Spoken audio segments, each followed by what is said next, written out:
Dabdenoa und entwann die Mund.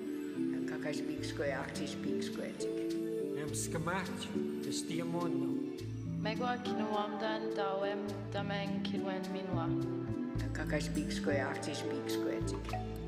Talanginan, Egawem Shkama. You are watching Finding Our Talk. Vous regardez Parler pour survivre.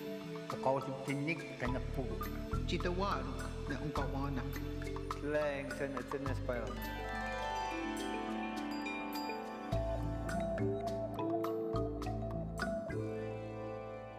Hello, and welcome to Finding Our Talk.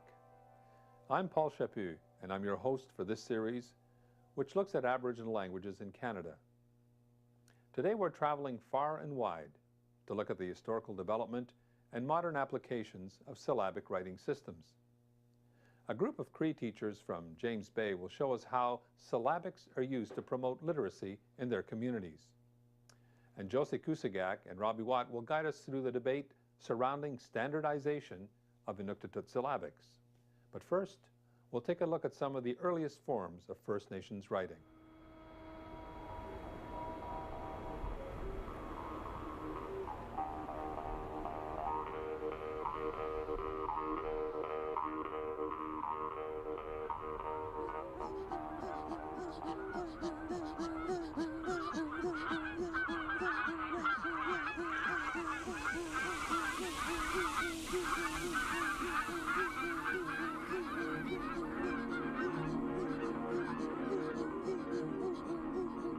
The language existed thousands of years without a writing system, and how the language or the history was able to be kept as a record was through music and storytelling from generation to generation.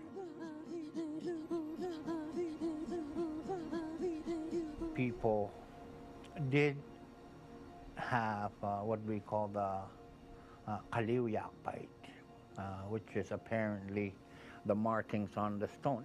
Some people use pictorial kind of writing, but most everything was done orally. And if you don't know any of the writing systems of the world, it is compensated by able to read the land, the Inuksuk, the sky, the cloud. A wide range of symbolic, ideographic, and pictographic systems of drawing and writing existed among the First Nations of North America, which predate or overlap with the introduction of Western forms of writing.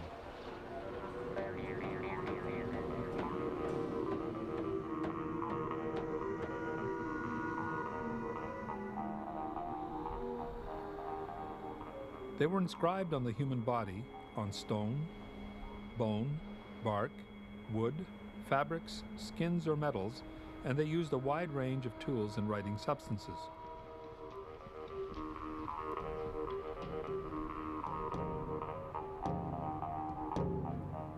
These and other writing systems complemented oral forms of storytelling and memorizing for the thousands of years First Nations peoples have inhabited North America.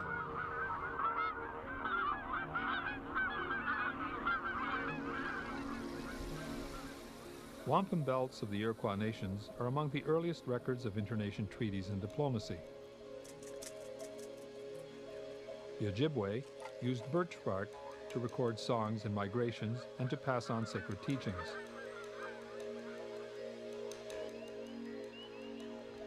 Pictographs were also part of sacred rituals, spiritual journeys, and learning.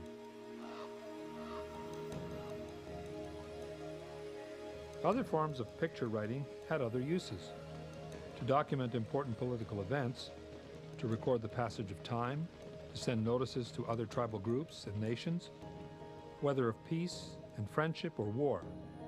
Others were used to create maps or to keep accounts.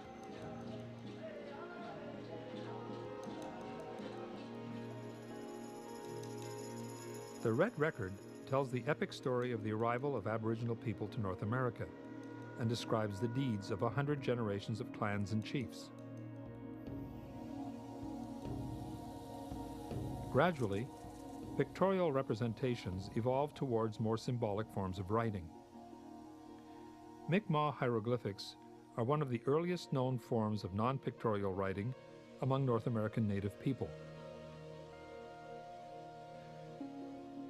European influence reshaped traditional spirituality.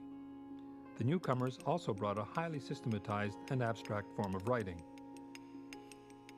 It was only in the mid or later 1800s that the Anglican Church decided, well, you know, if we're going to teach Indians and Inuit Christianity, well, they better be able to read the Bible somewhere along the line and sing the hymns and so on. So they introduced the syllabic system, which is apparently an old Pitman type of shorthand in some ways.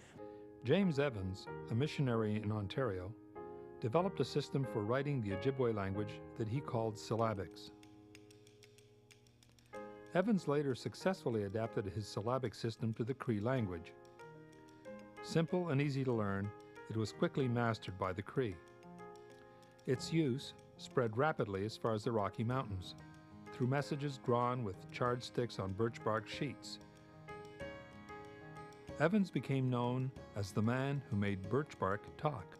The communication must have been pretty incredible thing to discover, that you can actually write mother with a bullet lead tip point onto a matchbox or something rather, and say, I am fine, signed so-and-so, give it to a person, and at the other end, wherever they're going, your mother's going to receive this. And that kind of communication is incredible. You didn't have to be a shaman to do this. Anybody would be able to designate certain syllables, letters of their language onto a piece of paper or whatever was able to communicate. That's one of the good things about the church, is that it allowed us to protect, to preserve our language. It was important for them to be able to communicate with us. But now this writing system that we have allows us to communicate with one another now without having to talk orally. Syllabics were primarily used to promote Christianity. The Roman alphabet was a kind of secret code. It was used for legal and political documents, often to the disadvantage of Native people still unfamiliar with it. Angry at being duped into signing treaties they did not understand, or frustrated with the inadequacies of borrowed writing systems, some resourceful individuals developed their own writing systems and alphabets.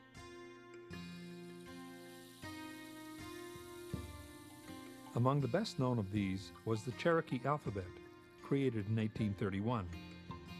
This system was widely adopted, used to translate legal documents, and in the publication of the first Native American newspaper, the Cherokee Phoenix.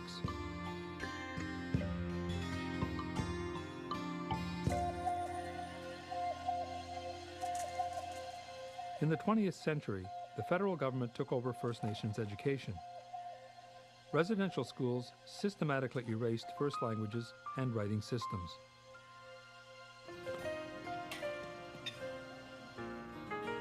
But now First Nations are taking control of their own education. They are implementing language programs, and syllabics are developing to meet modern-day needs.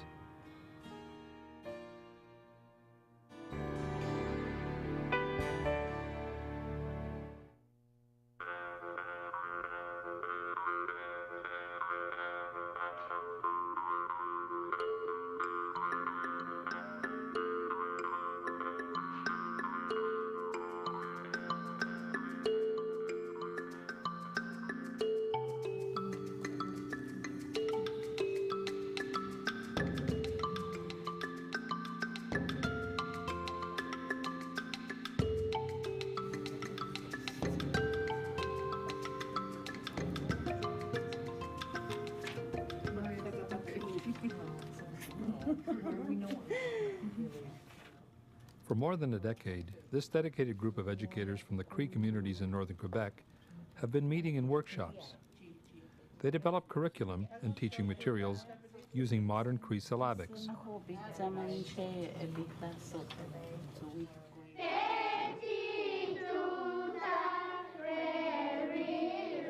They are inspired by Annie Whiskey-Chan, who in 1973 helped found the Cree Way program for Native education. Syllabics were embraced, and since then their use has steadily evolved.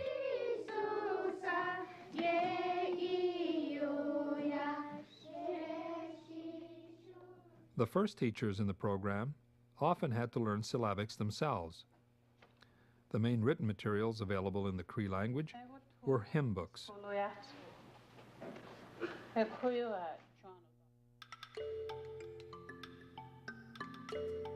Since we started using our language in the school,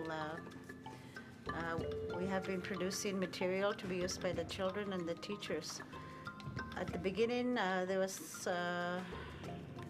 it was very difficult because most of the time we were translating from English to Cree, and the pictures did not depict the Cree culture. We use our own Cree people to do the illustrations. So it shows the language and the culture, and with that, the values of the people and what we want to keep in using our language in the schools and teaching our children.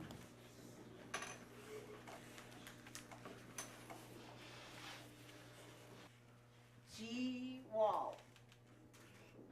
G-wall. They see syllabics around the community, and they know that's their language. And now we have a head start. They start using that when they're like very, very young.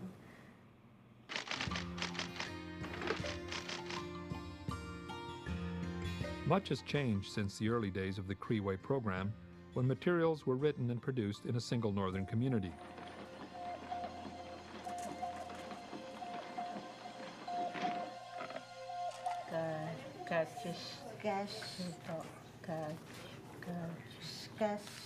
Despite radical changes in the production process, a strong connection remains with the ideals of those early years. Yeah, we're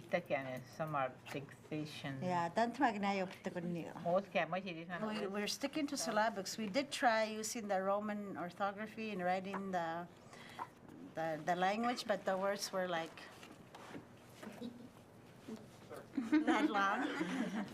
These were at a workshop that we had in 1990 or 1991. What we do is we've given Anna Johnny Shikapio stories because he's inland dialect, and what will happen now is Anna will proofread it, then it will go to Daisy and Ruth to do the southern standardization, then it will go to Linda and Lucy to provide us with the northern dialect. From there we go through this whole process, putting it together into a book.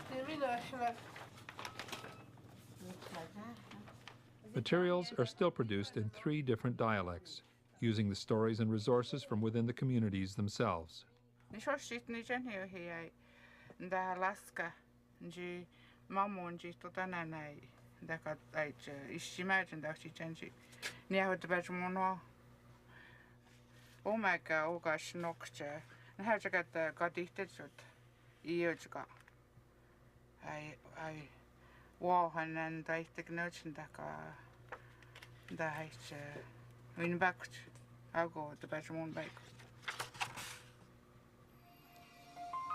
Cree of James Bay all speak a similar dialect, so it was easy to introduce a common writing system.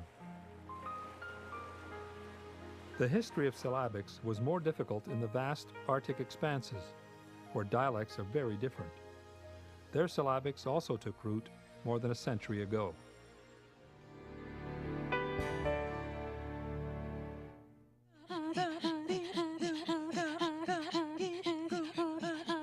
We learn our alphabets when we're quite young. We used to hear it a lot on the radio once it was really popular. We learn it in kindergarten. It's fairly easy to learn because it's like phonics, and we learn it in a song, so then we always remember that. We adapted our alphabets to throat singing once we learned how to throat sing. So we sort of decided to see, how can we make this even more funkier?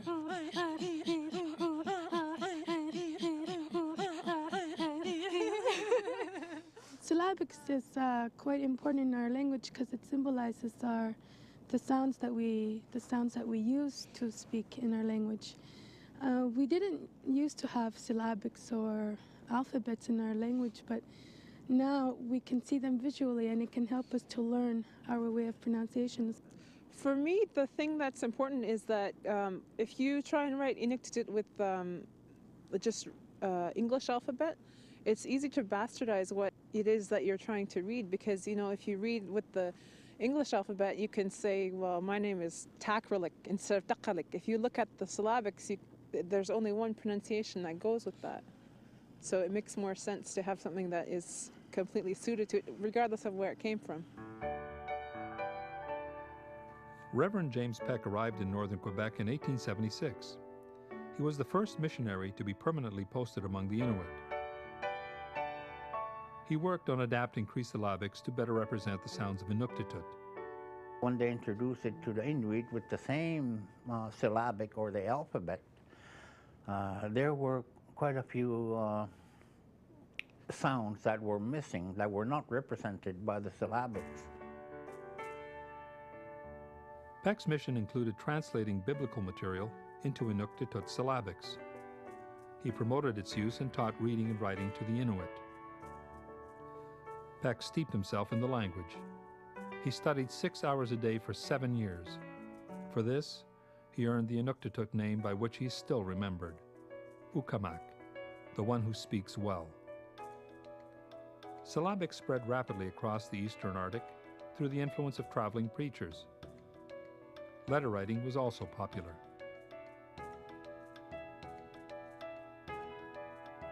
In the first part of the 20th century, syllabics were routinely taught in many schools in the north. But early missionary influence on the development of syllabics created some confusion.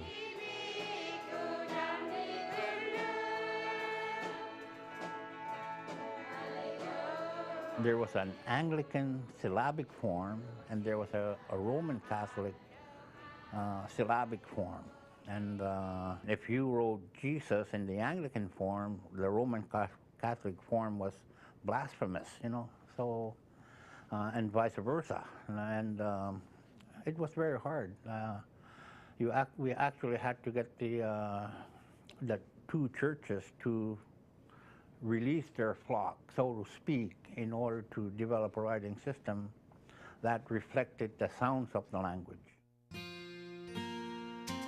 In 1974, Josie Kusigek was appointed Executive Director of the Inuit Language Commission, created to study the state of written Inuktitut and recommend changes for the future. In order to make enough room to put the new symbols that the Roman Catholics or the Anglicans never had in Inuktitut, like Ningo Nga, which is a real Inuit sound, Sisu Sa, Keko Ka, Ngengo Nga, none of those were represented originally. So in order to make room for those, we had to kind of take out the original A, Pe, Te, Ke, or which was now recognized as I, Pai, Tai, Kai. People really assume that they've always had this writing system. And some people assume that it was God-given. And to take it away and to change it, to tweak it, to try and make it to represent Inuit language is blasphemous to many people. And, but if you do care about the sustenance, enhancement of Inuit language, you have to make the tough decision to make it available and teachable to any young Inuk or Kabrunak or whoever wants to be able to read and write Inuktitut. Many different dialects of Inuktitut are spoken throughout the Arctic regions of Canada, in addition to Greenlandic, Alaskan, and Siberian Inuktitut. Efforts to create a standardized syllabic system meant the exclusion of some of the sounds unique to certain dialects. Nunavik is the name given to the Inuit lands covering the northern part of Quebec. Monday or Tuesday. Robbie Watt is president of the Avatak Cultural Institute, whose mandate is to preserve and promote culture in Nunavik. Avatak is one of the many institutions created to promote fluency in Inuktitut and in the use of syllabics. Inuktitut was an oral tradition passed on from generation to generation.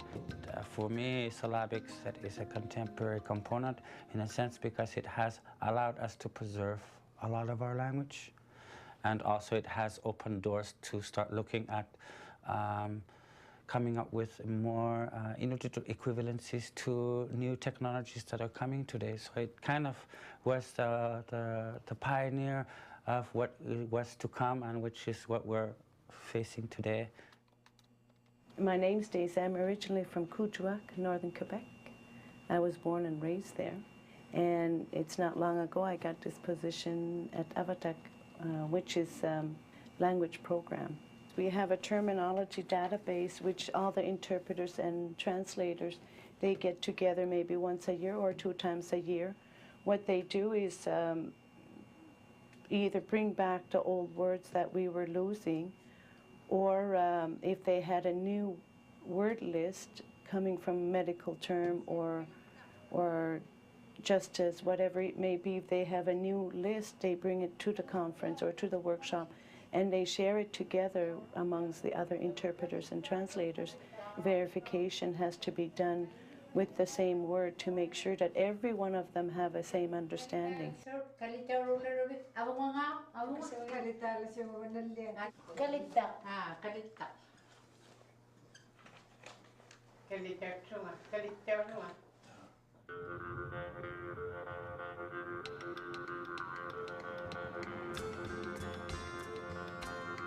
Technological and regional differences are shaping the future of syllabics. In the new territory of Nunavut, creation of a standardized writing system for all Inuktitut-speaking regions is seen as a sign of progress. It's a necessary leap into the future through the window of technology. Standardization is seen in a different light in Nunavik, where preserving dialects is more important than creating a single standard. The more unique we are in this world, I think the longer the human race is going to survive. We add to the uniqueness of the world. The world does not have one language. Vast expanses, different histories and dialects have made the goal of standardization difficult. But the energetic debate animates this search, the surest sign of the strength of Inuktitut.